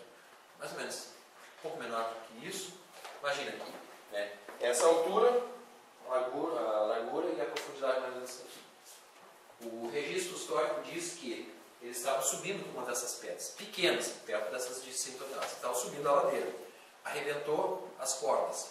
Segundo o historiador, 1000 morreram, porque a pedra veio deslizando e veio esmagando todo mundo. Agora, se foi 1000, se foi 5, se foi 10, não faz diferença no caso. Tá, uma pessoa que morreu fez diferença. Mas no nosso caso, o que nós estamos tentando dizer, isso não se faz. Transportar 100 toneladas não é colocar uma sacolinha de supermercado e levar para casa. Quem fez isso? Outro detalhe de Ollantaytambo. Ollantaytambo está com o Pacífico para lá e para cá está o interior das Américas, no caso, né? E as pedras, existem essas colunas, essas pedras aqui, estão encaixadas. Isso daqui, ó, essa foto aqui, essa daqui, tá? Eu estaria aqui. E existem pedras, essas pedras aqui, elas estão ladeira abaixo, estão lá no primeiro piso, segundo piso, terceiro piso e lá embaixo. Algumas pessoas dizem, bom, para fazer com que essas pedras venham cair dessa ordem, dessa forma, deve ter havido uma força muito grande. Quais são as forças da natureza que fazem isso? Água. Hã? Não, o alienígena, esse é um outro detalhe. Né? E é interessante que ela fica, se você for pelo vale, é como se uma tsunami, se houvesse uma tsunami, ela faria exatamente isso. Ela pegaria, bateria aqui, jogaria as pedras para baixo e continuaria o seu curso. Então alguns dizem que isso seria um dos indícios da entrada. Só que o problema é que quando há um tsunami nessa altitude, eles estão considerando que os Andes existiam já. É uma questão. O poder de transporte da água depende da velocidade dela e à medida que ela vai diminuindo, ela vai depositando seletivamente as coisas. Então, por exemplo, o pessoal que vê, à medida que, por exemplo, uma enxurrada que vem correndo, trazendo areia, primeiro ela solta a areia, depois as partículas um pouco menores, quer dizer, a última que ela libera é a gelo. Então, é por isso que na beira do rio você vai ter uma parte, o solo vai ter uma parte logo depois da encosta, onde fica a areia, e depois vai ter o solo com mais silt, depois com mais argila, por conta disso. É que à medida que a água vai... Então, no caso desse aqui, como você falou, a velocidade, a água ia soltando os mais pesados primeiro, à medida que ela vai diminuindo até... Deixa eu dizer um fato interessante.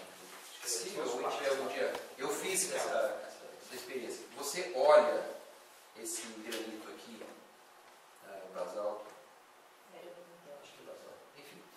Você olha ele e ele é praticamente um espelho. Ele é reto, absolutamente reto. E ele chega a ser meio que... Você olha de cima, eu acho que você não se vê, mas é quase como você visse a sua silhueta, de tão liso que a coisa é. Muito bem cortado, lapidado, aplanado, perfeito, perfeito. Tem em alguns já estão, por causa da erosão, já estão um pouco danificados. Mas tinha um específico ali que ele estava meio que enterrado. E você via que a parte de cima a gente tinha pego mais as intempéries e tal, estava um pouco corroído essa parte, mas ainda assim bem liso. E aí a parte que estava abaixo da terra, que você vê que recém tinha retirado um pouco a terra, porque havia um barro do lado, né, completamente liso. A pergunta que se faz é como você faz isso sem lixa, sem aquelas, como é que é? As coisas de ficar alisando madeira que fica circulando. Plana. Não. Tipo um policho. É como se fosse uma lixa, mas é mecânica. Uma lixadeira, exatamente. Como é que você faz isso ficar absolutamente perfeito? Porque manualmente você sabe que... Por que as coisas ficam muito perfeitas? Porque a máquina tira as imperfeições humanas. Quando você faz no braço, tem horas que você coloca mais pressão e menos pressão, certo? Tá? E para você fazer aquilo ficar absolutamente reto, você precisa de algum tipo de máquina. Você não faz isso manualmente, certo? Para deixar daquela forma. Tudo bem, uma pedra, 2, 10, 50, 100, 1000. O cara teve um trabalho enorme. Eu vou acabar agora com essa seguinte questão. Vocês dizem, mas uma tsunami, complicado, né? Então deixa eu dizer um dado. Esse dado é questionável, não estou afirmando que é, mas eu tenho suspeitas muito grandes que seja. Não estou dizendo que é. Tá? Não é bíblico, então eu não ponho a minha mão no fogo. Mas olha que interessante. Esse aqui é esse aqui. Onda congelada na Antártica. Você já ouviu falar dessa onda? É bom para surfar. Bom para surfar.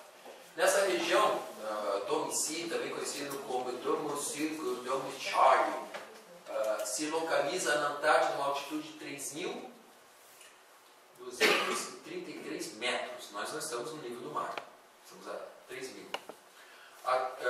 Estão vendo ali onde fica a Antártida, né? Onde fica essa coisa aí. Dá para perceber a silhueta de uma onda? Dá. Quem já viu uma onda congelada? Onda congelada. Existe. Não é uma coisa difícil, principalmente em alguns países que eu não vou citar o nome, né? Mas isso é possível de você ver a onda não quebrando, mas ela em formação de quem vai começar a querer fazer aquela quebrada. E elas ficam congeladas. Só que para isso você precisa de uma temperatura absurdamente baixa. E quantidade e repentina. Exatamente. sempre repetindo, mas a onda que eu estou falando é isso aqui. Né? Tá só. Qual seria, digamos que isso seja uma tsunami, que alguns acreditam que seja, qual seria a temperatura que teria que ter ocorrido para que ela congelasse no momento de quebra? E outra, a 3.200 e tralalá metros.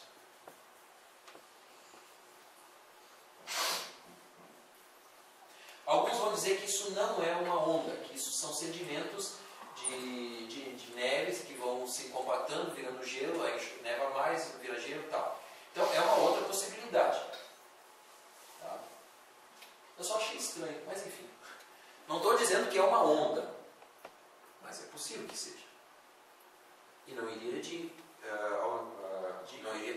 de encontro às nossas afirmações aqui. Só isso. Certo? Então, ondas vieram de algum lugar, as ondas destruíram, tem um porquê, nós temos uma causa, nós temos consequências e nós temos evidências de que ondas carregaram animais pelo mundo inteiro, vegetais pelo mundo inteiro. Pergunto para vocês, o que foi isso? É uma chuvinha. Uma garoa mais fininha. Uma garoa gelada. Mais geladinha, né? Tá? Com isso, eu não vou falar sobre as camadas geológicas, infelizmente agora, a questão do Grand Canyon, a questão do Santa Helena, a questão da... Você sabe que árvores fossilizadas, sem raízes de cabeça para baixo, foram encontradas atravessando várias camadas geológicas de milhões de anos? Então, antigamente as árvores eram assim, gente, segundo o evolucionismo. As árvores, elas... Plantavam bananeira. Não. Elas nasciam com os ramos e as folhas. E conforme os milhões de anos vão passando, ela vai se desenvolvendo, milhões de anos, e depois de uns 30 milhões, 40 milhões de anos, ela começa a pensar, rapaz, eu estou pensando que vamos fazer raízes? Vamos, então ela começa a criar as raízes. Agora vamos endurecer. Agora vamos endurecer, virar fóssil. Tá? Porque cada uma dessas aqui são camadas geológicas. E eu acho que eu não tenho a fotografia aqui, o menino está sentado do lado de uma árvore fossilizada com todas as camadas geológicas ali de milhões de anos. Isso na Austrália? Isso não, acho que isso aqui é no... Eu teria que ver onde que é essa foto aí. Eu tenho a impressão que é nos Estados Unidos, mas eu não sei onde é. A do menino... Ai, esqueci. Não me lembro onde que era essa outra. Mas eu poderia pegar aqui, é que eu vi essa semana sobre o menino. Mas esse tipo de situação não é incomum ser encontrado. E a pergunta que se faz é, como assim? Milhões de anos? E de cabeça para baixo, eu acho fantástico o senso de humor de Deus. Né? Não, vamos fazer uma coisa para os caras quebrar a cabeça mesmo? Vamos fazer o quê? Vamos colocar de cabeça para baixo? Vamos! Só para os caras... Não, isso porque Deus só queria matar o homem. Era só essa a finalidade dele. Só, né? Só deixar Noé e matar o resto. Será? Depois a gente vai falar sobre Legal, isso. vamos só, por favor, slide, para falar do Branquinho, que eu vou só fazer um comentário. Tá. Pessoal, o Grand Canyon está ali, o palco principal em cima à esquerda. A teoria é que o rio cavou esse enorme fenda ao longo de milhões de anos. Fazendo uma longa história breve, houve a explosão do vulcão St. Helens e houve todo um processo absolutamente natural, sem intervenção humana, e que a miniatura do Grand Canyon foi formada entre a explosão e a água voltar, a represa natural e abrir aquilo ali, foram meses. E uma miniatura perfeita do Grand Canyon se formou em questão de meses.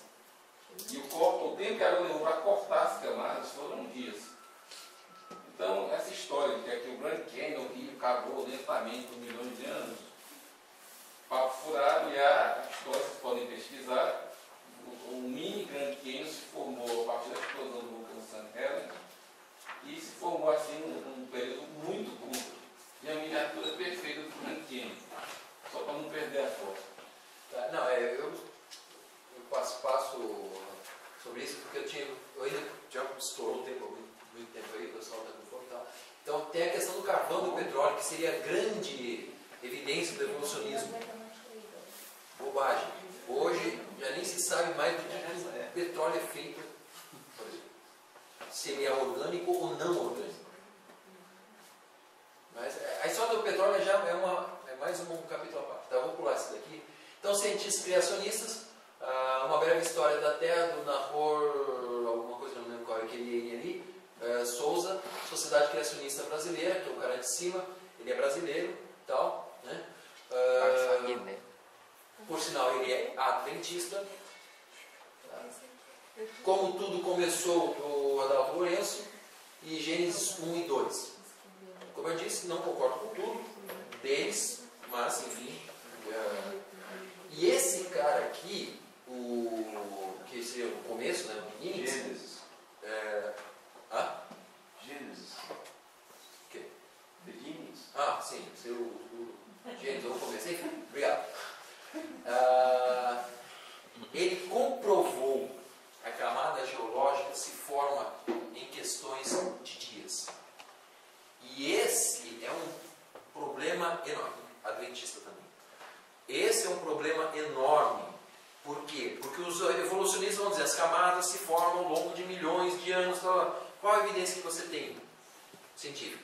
Não, porque isso aqui se formou ao longo de milhões de anos. Mas qual a evidência? Não, isso aqui se formou. Não existe uma evidência cabal sobre isso. Acho que, talvez que, assim sendo, logo, dessa forma é assim.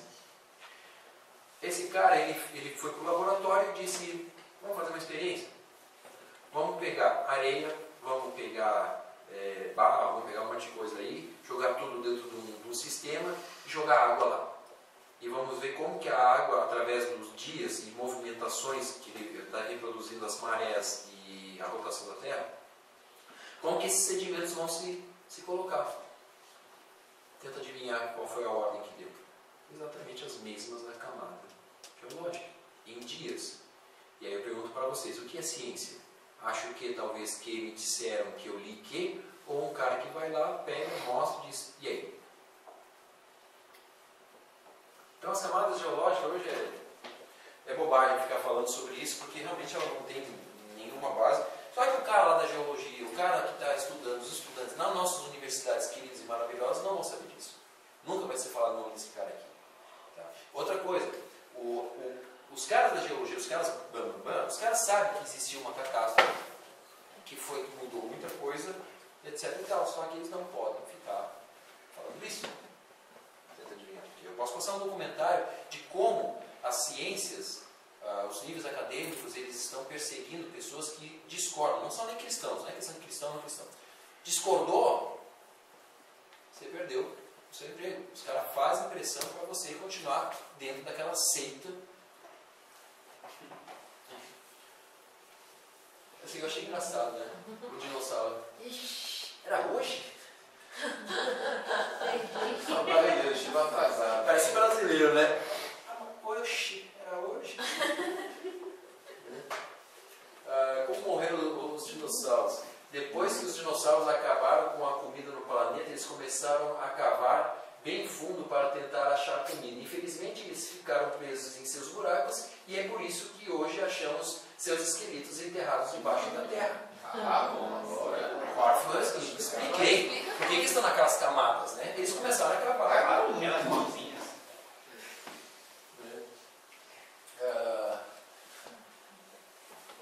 Como a gente falou, o texto foi encontrado, né?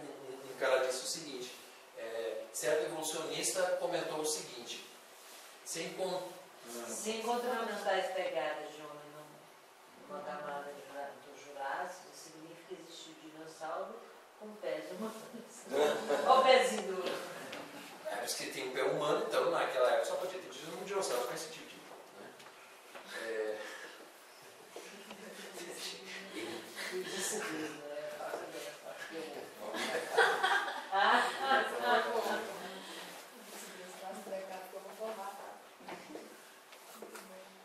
Formatar. O dinossauro é evangelista, né?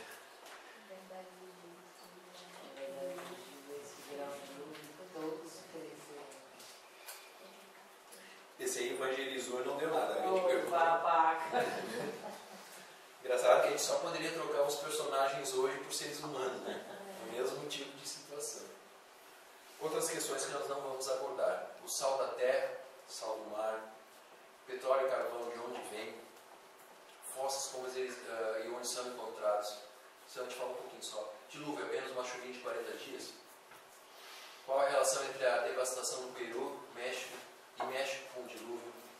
Porque os fósseis são abundantes justamente onde deveriam ser segundo o catastrofismo. Existem duas teorias, o uniformismo e catastrofismo. O uniformismo diz que a Terra sempre foi desse jeitinho, nada mudou, desde que existe seres vivos aqui, desde aquela sopa inicial lá, que eles dizem onde veio todo ser humano, desde aquele tempo até hoje, o mundo é exatamente igual, nada mudou, o clima é igual, tudo igual, tudo igual. O catastrofismo diz que houve catástrofes ao longo da história do planeta que mudaram radicalmente, por isso nós não podemos saber como que a coisa era antes, o que mudou. Tá? O catastrofismo ele é a regra até a segunda metade do século XIX, todos aceitavam o catastrofismo como realidade científica.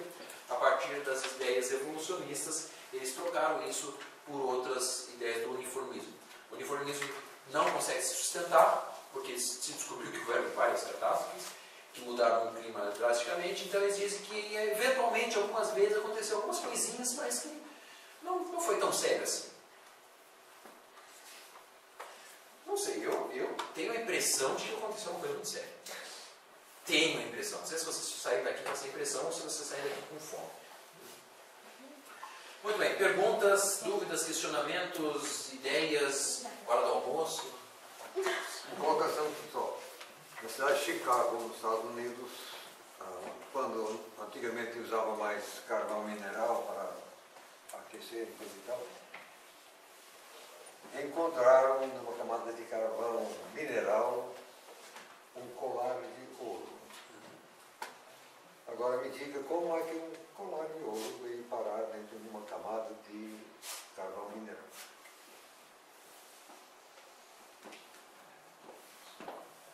Eu coloquei a do martelo anteriormente, eu coloquei mas isso foi só alguns exemplos. Existem muitos outros encontrados em camadas de carvão, dentro de rochas, etc.